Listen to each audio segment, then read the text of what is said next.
लेकिन उसे भगवान के भक्तों से कोई मतलब नहीं, अन्य किसी से मतलब नहीं। वो जाने, वो भगवान की मूर्ति जाने, बस वो भगवान का भोग। आपने देखा होगा बड़े नियम से करेंगे, पर लोगों को उधर ही जाओ, इधर चले आ रहे हो, भगवान की पूजा हो रही, जरा उस तरफ रहो, मंदिर अभी नहीं मिलोगे। तो ये निकृष्ट कोटि का भक्त है।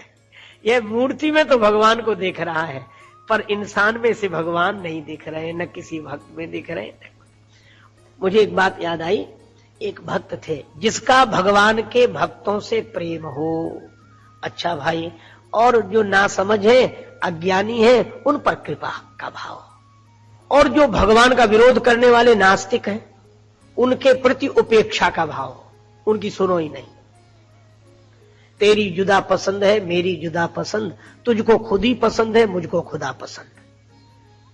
हमें तुमसे कोई विवाद ही नहीं करना, काहे कोई विवाद करो।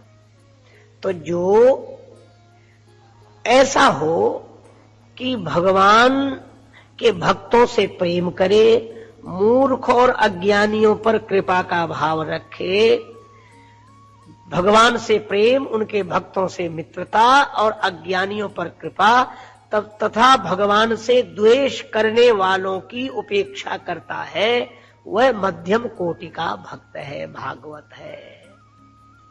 अच्छा, तो भाई निकृष्ट कोटि का कौन है, तीसरे तरह का कौन है? का तीसरे तरह का वह है जो अर्चायामेव हरे पूजाम यह श्रद्धे हते न तद भक्तेषु चान्येषु स भक्ता प्राकृता स्मृता। यहां कहा जा रहा है अर्चायामेव हरे पूजाम। तीसरा निकृष्ट कोटि का भक्त कौन है? का जो भगवान की अर्चा तो खूब करता, मूर्ति की पूजा अर्चा बहुत करता है, लेकिन न तद भक्तेषु न चान्येषु, न तद भक्तेषु चान्येषु स भक्ता। लेकिन उसे भगवान के भक्तों से कोई मतलब नहीं, अन्य किसी से मतलब नहीं। वो जाने, वो भगवान की मूर्ति जाने, बस वो भगवान का भोग। आपने देखा होगा बड़े नियम से करेंगे, पर लोगों को उधर ही जाओ, इधर चले आ रहे हो, भगवान की पूजा हो रही, जरा उस तरफ रहो, मंदिर अभी नहीं मिलोगे। तो ये निकृष्ट कोटि का भक्त है। यह मूर्ति में तो भगवान को देख रहा है, पर इंसान में से भगवान नहीं दिख रहे, न किसी भक्त में दिख रहे। और इसीलिए यह निकृष्ट कोटि का भक्त। मुझे एक बात याद आई, एक भक्त थे पुजारी जी, वो मंदिर में थे, और वो मंदिर गांव से बाहर था, मंदिर गांव से बाहर था। अब भैया उस मंदिर के ठाकुर जी को बोलते थे विपिन बिहारी।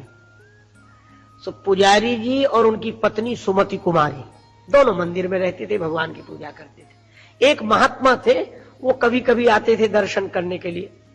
एक दिन वो आए तो बरसात तो चली गई थी, पर रास्ते में नदी थी, नदी पर मिट्टी का कच्चा पुल था, उस पुल में गड्ढा हो गया था। महात्मा आ रहे थे, पांव फिसल गया, वह उसमें गिर गए। किसी दर्शनार्थी ने आकर खबर दी, करे वो महात्मा वहां फंसे हुए, और पुजारी भगवान की आरती उतार रहे थे।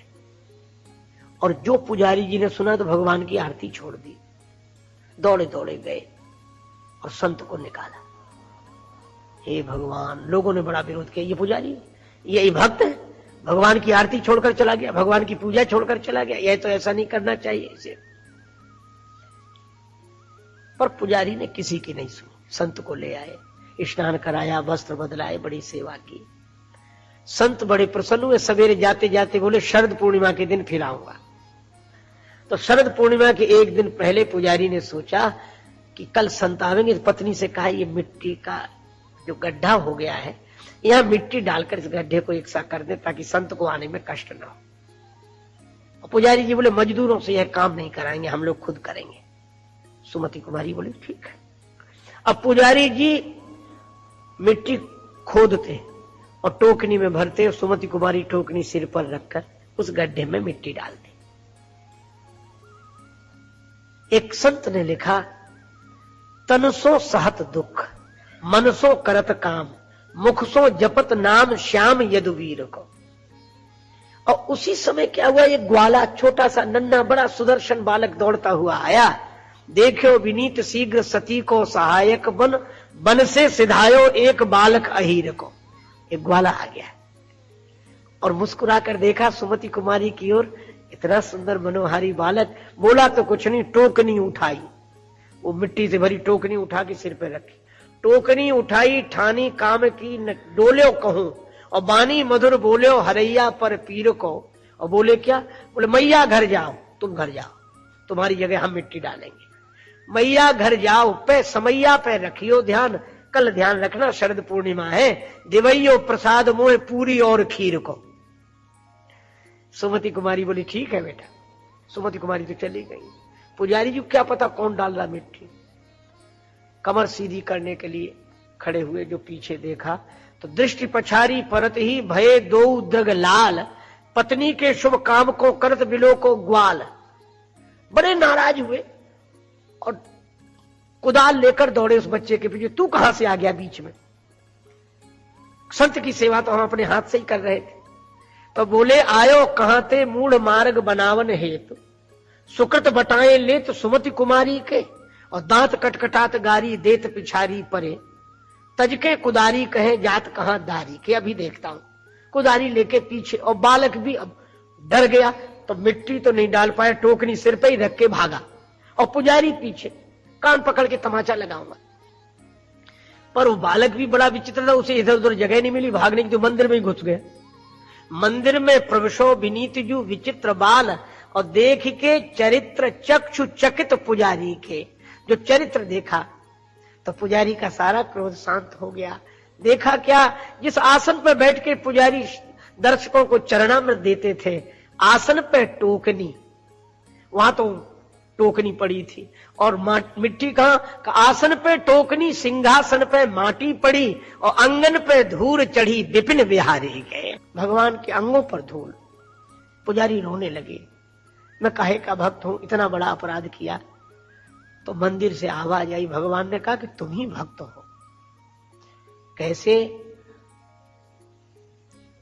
ऐसा चरित्र सुना नहीं देखा, उदय हो गई आज पतित की कौन पाप की रेखा। भगवान बोले पाप नहीं, पूर्व पुण्य जागा तुम दोहिते, भक्ति सफल सातवीं तोहिते, बन विनीत सेवा में मोहिते, अधिक संत करे लेखा।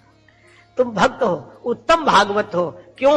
तुम आरती छोड़कर गए मेरी, मैं उस दिन खुश हो गया, क्योंकि तुमने केवल मूर्ति में ही मुझे नहीं देखा, तुमने संत में भी मुझे देखा, तुमने भक्त में भी मुझे देखा। तो उत्तम भागवत वह है जो सब में भगवान को देखे। मध्यम भागवत वह है जो भक्तों से प्रेम, भक्तों से जिसकी मित्रता हो, भगवान से प्रेम हो, अज्ञानियों पर कृपा हो, और भगवान के विरोधियों की प्रति उपेक्षा का भाव हो, उनसे कोई विवाद ही न हो। और निकृष्ट भक्त वह है जो मूर्ति में तो भगवान को देखता है, लेकिन वह भी भक्त है, कम से कम एक जगह तो देखता है, मूर्ति में तो देखता है। ये तीन तरह के भागवत ये हरि जी ने बताए हैं महाराज निमि को।